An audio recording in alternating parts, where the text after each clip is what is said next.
Welcome back to news jet update. चलिए देखते हैं झारखंड की 25 फटाफट बड़ी खबरों को। इससे पहले आप झारखंड के किस जिले से न्यूज को देख रहे हैं हमें कमेंट बॉक्स में जरूर बताएं। साथ ही डेली अपडेट रहने के लिए आप हमारे चैनल को सब्सक्राइब कर बेल आइकन को दबाना बिल्कुल ना भूलें। पहली खबर, नीट यूजी एग्जाम परीक्षा के नियमों में बड़ा बदलाव, बोर्ड ने ऊपरी आयु सीमा को किया समाप्त।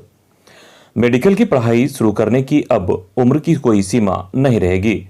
नेशनल मेडिकल कमीशन एनएमसी ने अंडर ग्रेजुएट मेडिकल कोर्सों के लिए होने वाली नीट यूजी की परीक्षा के लिए अधिकतम उम्र की सीमा को पूरी तरह से खत्म करने का फैसला किया है। इसके साथ ही नीट यूजी परीक्षा का आयोजन करने के लिए नेशनल टेस्टिंग एजेंसी को इसकी जानकारी छात्रों तक पहुंचाने का निर्देश दिया है। यह फैसला इसी साल से लागू हो जाएगा। अगली बड़ी खबर, झारखंड में त्रिस्तरीय पंचायत चुनाव पुराने आरक्षण के आधार पर होंगे। यह पिछड़ों को 27% आरक्षण के आधार पर नहीं होंगे। इसकी घोषणा पंचायती राज मंत्री आलमगीर आलम ने बुधवार को विधानसभा में की। वे विधायक रामचंद्र चंद्रवंशी के ध्यानाकर्षण का जवाब दे रहे थे। उन्होंने कहा कि पंचायत चुनाव के बाद पिछड़ों के आरक्षण का ट्रिपल टेस्ट कराया जाएगा। उन्होंने विधायक दीपक बिरुआ के सवाल पर यह भी स्पष्ट किया कि राज्य के सभी अनुसूचित और गैर अनुसूचित जिलों में साथ में चुनाव होंगे। पंचायती राज मंत्री ने कहा कि झारखंड में 31 मार्च 2020 को ही पंचायत प्रतिनिधियों का कार्यकाल समाप्त हो गया है। मंत्री ने कहा कि पिछड़ों को 27% आरक्षण के लिए सरकार कृत संकल्पित है। इसके लिए आयोग भी बनेगा। झारखंड बनने के बाद पिछड़ों को 27% आरक्षण मिलता था। बाद में भाजपा सरकार ने इसे 14% कर दिया था। वहीं मंत्री ने कहा कि भाजपा वाले पंचायत चुनाव की मांग कर रहे थे, नहीं कराने पर विधानसभा घेराव की बात की थी, पर अब आरक्षण का मामला उठा रहे हैं। इसमें 6 माह से अधिक का समय और लग सकता है। महाराष्ट्र में भी ओपन आधार पर पंचायत चुनाव हो रहे हैं। वहीं भाजपा विधायक रामचंद्र चंद्रवंशी ने ध्यानाकर्षण प्रस्ताव के माध्यम से त्रिस्तरीय पंचायत चुनाव पिछड़ों के 27% आरक्षण के आधार पर लेने की मांग की। उन्होंने कहा कि पंचायत चुनाव पिछले 2 साल से नहीं हुआ है। अगर 6 माह और इंतजार कर पिछड़ों के आरक्षण को क्लियर कर लें तब चुनाव कराएं। उन्होंने कहा कि राज्य सरकार पिछड़ों को नहीं देखना चाहती है। झारखंड के 55% पिछड़ों के मान सम्मान की बात करें। अगली खबर, पेयजल का 4054 करोड़ का बजट पास। विधानसभा में बुधवार को पेयजल एवं स्वच्छता विभाग के लिए 4054 करोड़ रुपए का अनुदान मांग ध्वनिमत से पारित हुआ। वहीं विपक्ष का कटौती प्रस्ताव ध्वनिमत से खारिज हो गया। इससे पहले प्रमुख विपक्षी दल भाजपा ने सदन का बहिष्कार किया। विपक्ष के कटौती प्रस्ताव का जवाब देते हुए पेयजल एवं स्वच्छता मंत्री मिथिलेश ठाकुर ने कहा कि पूर्ववर्ती सरकार के कार्यकाल में राज्य भर को ओडीएफ घोषित करने में यह नियमितता हुई। अलग अलग जगहों पर इसको लेकर एफआईआर भी हो रही है। अगली खबर, झारखंड मदरसा बोर्ड का गठन जल्द। झारखंड में 3 महीने में मदरसा बोर्ड का गठन हो जाएगा। वहीं वक्फ बोर्ड और उर्दू अकादमी के गठन की भी प्रक्रिया चल रही है। इसकी जानकारी अल्पसंख्यक कल्याण मंत्री हफीजुल अंसारी ने दी। वे झारखंड विधानसभा में झामुमो विधायक सरफराज अहमद के ध्यानाकर्षण प्रस्ताव पर जवाब दे रहे थे। अल्पसंख्यक कल्याण मंत्री हफीजुल अंसारी ने कहा कि मदरसा बोर्ड शिक्षा विभाग से संचालित है। बहुत जल्द राज्य में मदरसा बोर्ड हो, यह उनकी मंशा है। इसके लिए शिक्षा विभाग को 3 मार्च को ही पत्र लिखा गया है। 3 महीने में इसे मूर्त रूप दिया जाएगा। अगली खबर, मानदेय में बढ़ोतरी पर सरकार गंभीर। झारखंड के अनुबंध कर्मी और दैनिक वेतनभोगी कर्मियों के मानदेय बढ़ोतरी पर सरकार गंभीर है। इस पर सरकार जल्द निर्णय लेगी। यह आश्वासन ग्रामीण विकास मंत्री आलमगीर आलम ने झारखंड विधानसभा में दिया। वे विधायक सीपी सिंह के अल्पसूचित प्रश्न का जवाब दे रहे थे। इधर लंबित मामलों की समीक्षा करे सरकार। भाजपा विधायक विरंची नारायण ने सरकार के कार्यक्रम आपके अधिकार आपकी सरकार आपके द्वार के संबंध में लंबित आवेदनों का मामला बुधवार को विधानसभा में उठाते हुए कार्य स्थगन प्रस्ताव पेश किया। विधायक ने कहा कि 1,27,912 आवेदन लंबित हैं। इन लंबित आवेदनों की समीक्षा की जरूरत है। अगली खबर, वित्त रहित संस्थानों के खाते में जाएगी राशि। वित्त रहित संघर्ष मोर्चा का एक प्रतिनिधिमंडल बुधवार की शाम शिक्षा मंत्री जगन्नाथ महतो से मिला। प्रतिनिधिमंडल ने स्कूल कॉलेजों के अधिग्रहण और वित्तीय वर्ष 2021-22 के अनुदान की राशि पूर्व की भांति सीधे विभाग से संस्थाओं के खाते में भेजने की मांग की।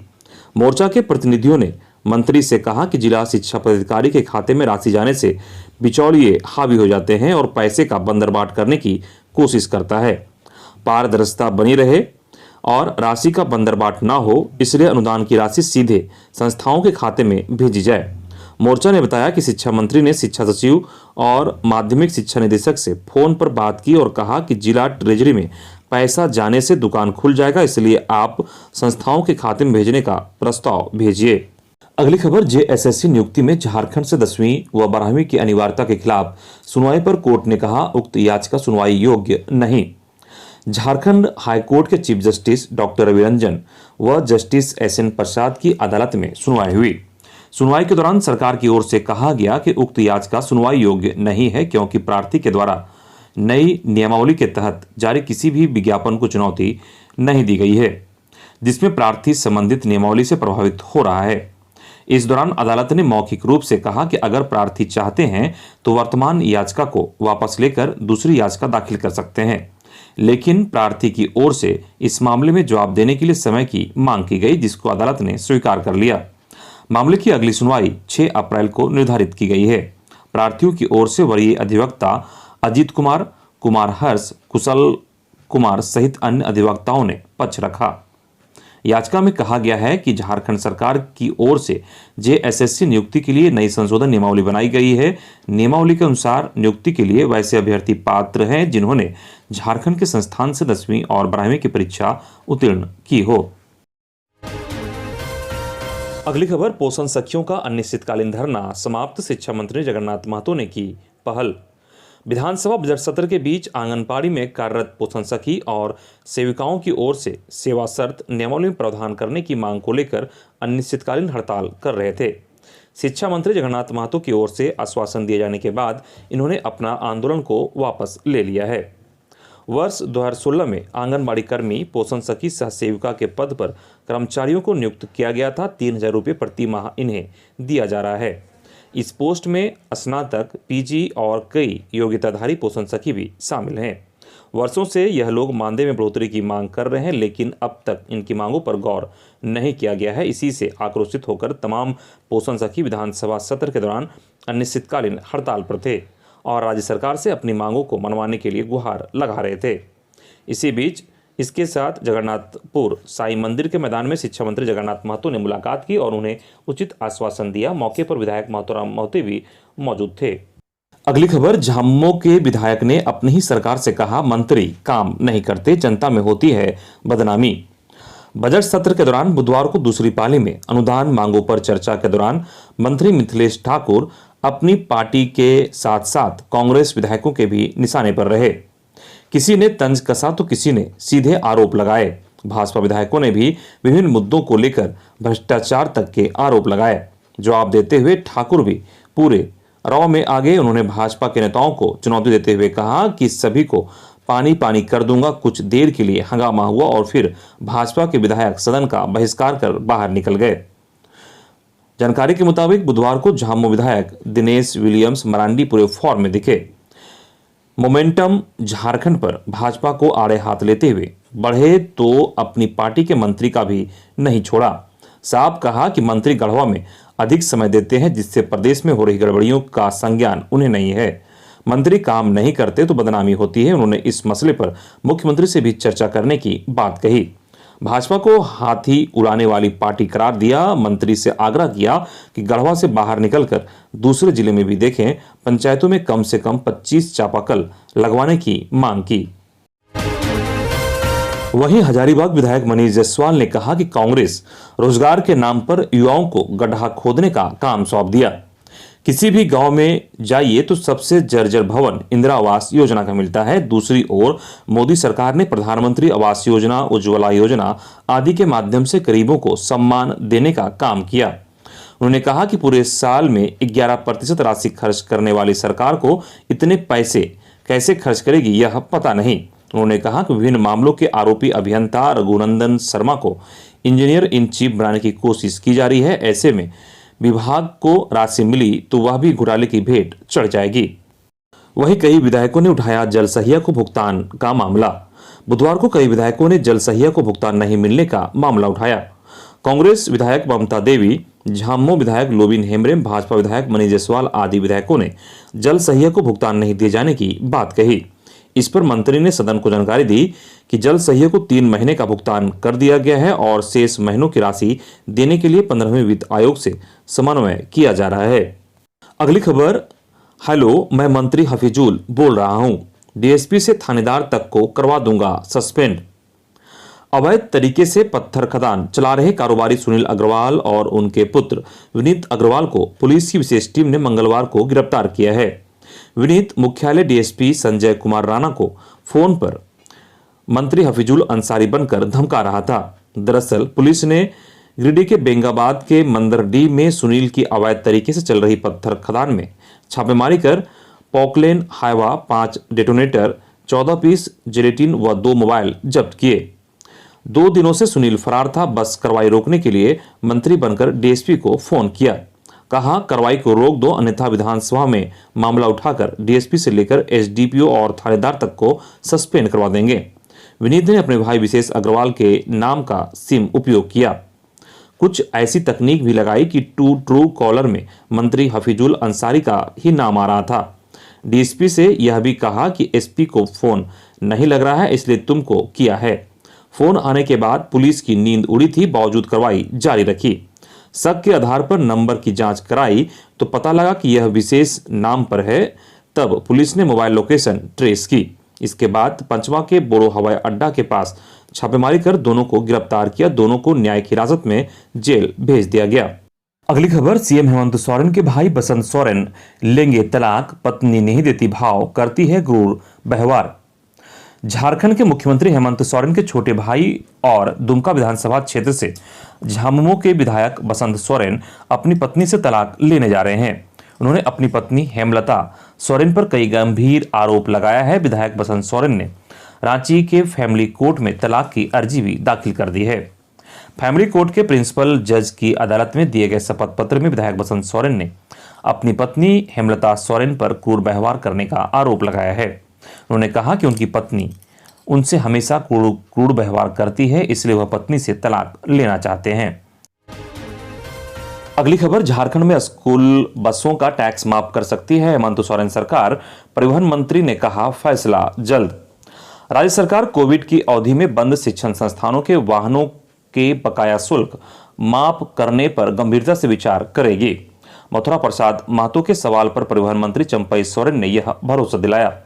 उन्होंने कहा कि 31 दिसंबर 2020 से 31 मार्च 2021 तक का स्कूल बसों का पथ कर छूट का निर्देश दिया गया है। जहां तक पिछले 12 महीनों के शुल्क की बात है तो जिला परिवहन पदाधिकारियों से इसकी जांच कराएंगे। रिपोर्ट आने के बाद इस पर विचार करेंगे। विधायक महतो ने सवाल उठाया था कि जब स्कूल बंद रहे तो बसों का टैक्स क्यों दिया जाए। इधर झारखंड के सरकारी स्कूलों में गर्मी की छुट्टियां रद्द, कक्षा 1 से 12वीं तक की चलेगी विशेष कक्षाएं। हेमंत सोरेन सरकार ने फैसला किया है कि इस बार भी सरकारी स्कूलों में गर्मी छुट्टियां रद्द रहेगी। इस दौरान कक्षा 1 से 12वीं तक की विशेष कक्षाएं आयोजित की जाएगी ताकि छात्रों की पढ़ाई पूरी हो सके, उनका अधूरा पाठ्यक्रम पूरा हो सके। इस अभियान को सरकार ने निदानात्मक शिक्षा नाम दिया है। सरकार के स्कूली शिक्षा एवं साक्षरता विभाग ने इस दिशा में अपनी तमाम तैयारियां पूरी कर ली है। झारखंड के सभी 24 जिलों के जिला शिक्षा पदाधिकारियों को इसकी सूचना भी भेज दी गई है। विभाग ने कहा कि अप्रैल से जून महीने के बीच कक्षा 1 से 12वीं तक के स्टूडेंट्स के लिए विशेष कक्षाएं आयोजित की जाएगी। यह कदम कोरोना संक्रमण के कारण स्कूल बंद होने की वजह से उठाया गया है। अगली खबर, जेपीएससी 7वीं सिविल सेवा मुख्य परीक्षा 11 से 13 मार्च तक रांची में बनाए गए 11 परीक्षा केंद्र। झारखंड लोक सेवा आयोग की 7वीं सिविल सेवा मुख्य परीक्षा 11 से 13 मार्च तक रांची के 11 केंद्रों पर होगी। कुल 252 पदों पर नियुक्ति के लिए होने वाली मुख्य परीक्षा में 4749 अभ्यर्थी शामिल होंगे। प्रारंभिक परीक्षा के संशोधित परिणाम में कुल 4885 अभ्यर्थी मुख्य परीक्षा के लिए उत्तीर्ण घोषित किए गए थे, लेकिन इस परीक्षा में शामिल होने के लिए 4749 अभ्यर्थियों ने ही फॉर्म भरे। अगली खबर, काला बिल्ला लगाकर पहुंचे विधानसभा। झारखंड विधानसभा में कांग्रेस विधायक इरफान अंसारी सदर अस्पताल के 155 स्वास्थ्य कर्मियों की मांग को लेकर धरने पर बैठे। वहीं माले विधायक विनोद सिंह 55,000 पुलिसकर्मियों के मांग को लेकर काला बिल लगाकर विधानसभा पहुंचे थे। इरफान अंसारी ने कहा कि पूर्व की सरकार ने सदर अस्पताल समेत रांची जिले के 155 सुरक्षा कर्मी को काम से हटा दिया गया था। सदर अस्पताल और जिले के सभी सामुदायिक स्वास्थ्य केंद्रों से हटाए गए 155 सुरक्षा कर्मियों की मांग बिल्कुल जायज है। अगली खबर, झारखंड हाईकोर्ट की सख्त टिप्पणी, आईएएस जनता के नौकर मालिक बनने की कोशिश नहीं करे। झारखंड हाईकोर्ट के जस्टिस केपी देव की अदालत ने प्रथम जेपीएससी से संबंधित मामले में सुनवाई करते हुए राज्य के भारतीय प्रशासनिक सेवा आईएएस के अधिकारियों की कार्यप्रणाली पर कड़ी टिप्पणी की है। अदालत ने कहा कि आईएएस जनता के नौकर हैं, उन्हें मालिक बनने का ख्वाब नहीं देखना चाहिए। अगर उन्हें मालिक बनना है तो पद से त्याग पत्र देकर अपना व्यवसाय करें। अदालत ने कहा कि आईएएस अपना माइंडसेट बदलें, उनकी मंशा ठीक नहीं है। अदालत इस बात को लेकर नाराज दिखा कि वर्ष 2006 में दाखिल याचिका पर कोर्ट के कई बार आदेश देने पर भी 16 साल तक कोर्ट में जवाब दाखिल नहीं किया गया। अदालत में गुरुवार यानी 10 मार्च की सुबह 10:30 बजे तक सरकार को जवाब दाखिल करने का समय निर्धारित किया गया है। कहा कि अगर ऐसा करने में सरकार नाकाम रही तो अदालत संबंधित अधिकारी के खिलाफ सख्त आदेश पारित करेगी। अगली खबर, जामताड़ा स्टेशन पर रेल यात्रियों की सुविधा का पता लगाने पहुंची केंद्रीय टीम।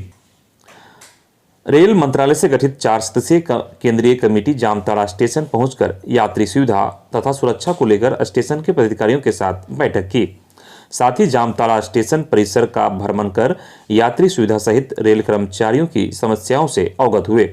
मौके पर मौजूद जामताड़ा स्टेशन के रेलवे पदाधिकारियों को कई दिशा निर्देश दिया गया। रेल मंत्रालय द्वारा गठित केंद्रीय टीम में गुरविंदर सिंह सेठी, रणवीर भाटी, तुषार कांति घोष और डॉक्टर गुलाब सिंह टिकारिया शामिल थे।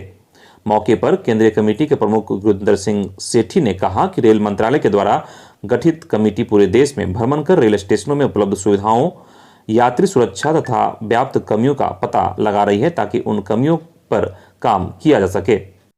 अगली खबर, गोड्डा में दिशा की बैठक, 12 को तैयारियों में जुटा प्रशासन।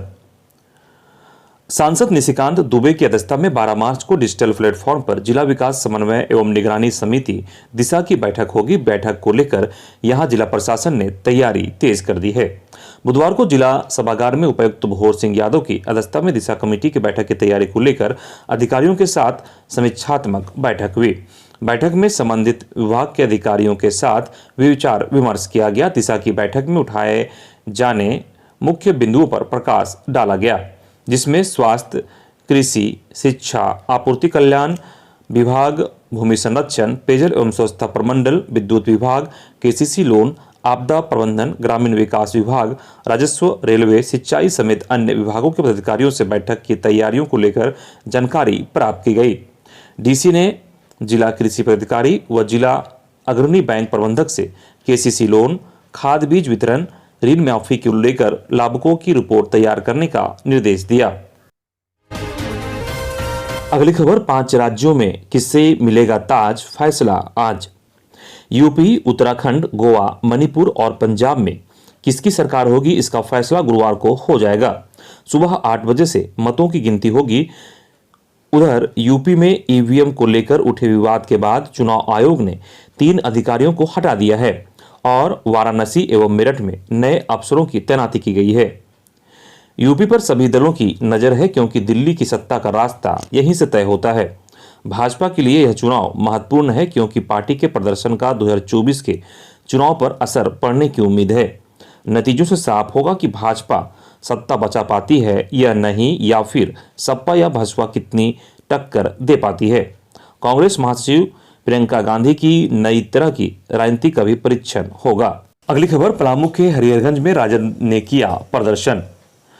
पलामू जिले के हरिहरगंज ब्लॉक एवं नगर पंचायत कार्यालय में कथित भ्रष्टाचार के खिलाफ बुधवार को राजद कार्यकर्ताओं ने एक दिनी प्रदर्शन करते हुए धरना दिया।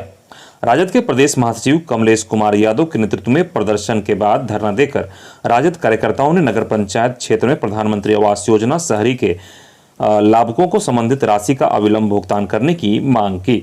हरिहरगंज सिटी के राजकीय मिडिल स्कूल के मैदान राजद कार्यकर्ता व ग्रामीण प्रदर्शन करते हुए 2 किलोमीटर प्रखंड मुख्यालय पहुंचे थे। अगली खबर, जिले में आज बच्चों को पिलाई जाएगी कृमिनाशक दवा। खबर लातेहार से है, जहां सिविल सर्जन डॉक्टर हरेंद्र चंद्र महतो ने जानकारी दिया कि लातेहार जिला के सभी विद्यालयों एवं आंगनबाड़ी केंद्रों में राष्ट्रीय कृमि मुक्ति दिवस का आयोजन किया जाएगा, जिसमें 1 से 19 वर्ष के बच्चों, किशोर किशोरियों को एल्बेंडाजोल की दवा खिलाई जाएगी। 14 मार्च को मॉप अप राउंड चलाया जाएगा। 15 से 17 मार्च तक आंगनबाड़ी कार्यकर्ताओं द्वारा स्वास्थ्य सहिया के सहयोग से घर घर जाकर छूटे हुए बच्चों, किशोरों को कृमिनाशी दवा खिलाई जाएगी। सिविल सर्जन ने बताया कि कृमि ऐसे परजीवी हैं जो आंत में रहते हैं और पोषक तत्वों का अवशोषण करते हैं, जिससे बच्चे को कुपोषण, एनीमिया, कमजोरी हो सकता है। उन्होंने जिला के सभी 1 से 19 वर्ष के बच्चे, बच्चियों, किशोर किशोरियों से एल्बेंडाजोल की दवा अवश्य लेने की अपील की। अगली खबर, जल सहियाओं ने 7 सूत्री मांग को लेकर दिया धरना। खबर गढ़वा से है, जहां जल सहिया संघर्ष समिति के बैनर तले गढ़वा समरनालय के समक्ष जिले भर की जल सहियाओं ने अपनी 7 सूत्री मांग को लेकर बुधवार को समिति के अध्यक्ष मालती देवी के अध्यक्षता में 1 दिवसीय धरना दिया। धरना कार्यक्रम में मुख्य अतिथि के रूप में संघ संरक्षक सह भाजपा नेता सूरज गुप्ता उपस्थित थे। कार्यक्रम का संचालन महामंत्री रेखा देवी ने की। धरना के अंत में मुख्यमंत्री के नाम मांग पत्र डीसी को समर्पित किया गया। धरना को संबोधित करते हुए संघ के संरक्षक सूरज गुप्ता ने कहा कि जल सहिया से सरकार जितना काम लेती है, उसके बदले में प्रति माह 1000 मानदेय देना ऊंट के मुंह में जीरा की कहावत चरितार्थ कर रही है। जिला अध्यक्ष मालती देवी और महासचिव रेखा देवी ने कहा कि हम लोग मानदेय, प्रोत्साहन राशि एवं ड्रेस कोड सहित जो 7 सूत्री मांगों को लेकर धरना पर बैठे हैं, यह नौबत क्यों आनी पड़ी, यह सरकार को जवाब देना चाहिए। अगली खबर, बाबा मंदिर प्रांगण स्थित सभी दान पात्रों को मंदिर प्रशासन की देखरेख में खोला गया। उपायुक्त सह जिला दंडाधिकारी मंजूनाथ भंजरी द्वारा जानकारी दी गई कि बाबा मंदिर प्रांगण स्थित 18 दान पात्र को मंदिर प्रशासन की देखरेख में खोला गया। साथ ही गिनती के पश्चात दान पात्र से कुल 25,23,649 रुपये के अलावा 1.16 ग्राम सोना, 204.68 ग्राम चांदी दान स्वरूप प्राप्त हुई। इसके अतिरिक्त दान पत्र से $20 की राशि भी प्राप्त हुई। इससे पहले मंदिर के दान पात्र को कड़ी सुरक्षा के बीच खोला गया। अगली खबर, चतरा जिला में प्रतिबंधित नक्सली संगठन माओवादियों द्वारा आहूत बंद को लेकर चतरा पुलिस ने अलर्ट जारी किया। एसपी राकेश रंजन ने सभी डीएसपी, पुलिस निरीक्षक और थाना प्रभारियों को जारी कर निर्देश जानकारी दी। नक्सली बंदी को लेकर सुरक्षा व्यवस्था को चाक चौबंद करने व गश्ती अभियान तेज करने की भी आदेश दी। आम लोगों से बंदी की सूचना को तरजीह नहीं देते हुए आम दिनों की तरह आवागमन करने की भी अपील की। अगली खबर, पिछले कई दिनों से जमशेदपुर पुलिस द्वारा जिले के सभी थाना क्षेत्रों में मादक पदार्थों की खरीद बिक्री तथा नशेड़ियों एवं अड्डाबाजी करने वालों के विरुद्ध छापेमारी अभियान चलाया जा रहा है। इसी क्रम में वरीय पुलिस अधीक्षक के नेतृत्व में आजाद नगर तथा मानगो थाना क्षेत्र के अंतर्गत मुर्दा मैदान, हड्डी गोदाम, nature park, road number 1, road number 14, पानी टंकी आदि अन्य संदिग्ध स्थानों पर छापेमारी अभियान चलाया गया। इस दौरान 5 मोटरसाइकिल सहित 17 व्यक्तियों को आवश्यक पूछताछ हेतु थाना लाया गया। वहीं सिमडेगा पुलिस ने डुप्लीकेट बियर की बिक्री पर की छापेमारी। इधर गिरिडीह फाइनेंस कंपनी का पैसा गबन करने का मामला पुलिस ने खुलासा किया। वहीं सरायकेला के कपाली बंधु गोड़ाहरी मंदिर के समीप 25 पुड़िया ब्राउन शुगर के साथ एक युवक को गिरफ्तार किया गया, जिसे जेल भेज दिया गया। इधर एसबीआई के खाता धारकों के लिए बदले एटीएम से निकासी के नियम, एक बार में केवल 10,000 की कर सकते हैं निकासी। वहीं टाटा स्टील के रॉ मटेरियल डिवीजन को भारत सरकार ने 12 राष्ट्रीय सेफ्टी अवार्ड से नवाजा। वहीं साहेबगंज में एसपी ने मासिक अपराध नियंत्रण गोष्ठी की बैठक की। मौके पर एसडीपीओ, पुलिस निरीक्षक व सभी थाना प्रभारी मौजूद रहे। इधर एनटीपीसी और रैयतों के बीच बढ़ा मामला, एनटीपीसी ने मुआवजा से इनकार किया। वहीं पलामू पुलिस को मिली बड़ी सफलता, टीएसपीसी कमांडर अभय यादव ने किया आत्मसमर्पण। वहीं बोकारो पुलिस को मिली बड़ी सफलता, 2 लैंडमाइंस बरामद किया। इधर साहेबगंज उपायुक्त रामनिवास यादव की अध्यक्षता में उनके कार्यालय प्रकोष्ठ में राजस्व संग्रहण की बैठक आयोजित की गई। वहीं भ्रष्टाचार निरोधक ब्यूरो एसीबी ने स्वास्थ्य निदेशालय कार्यालय के क्लर्क को 10,000 रुपये घूस लेते 9 मार्च को रंगे हाथ गिरफ्तार किया। स्पष्टीकरण मैनेज करने के लिए वह घूस ले रहा था। ब्यूरो की रांची टीम ने यह कार्रवाई की।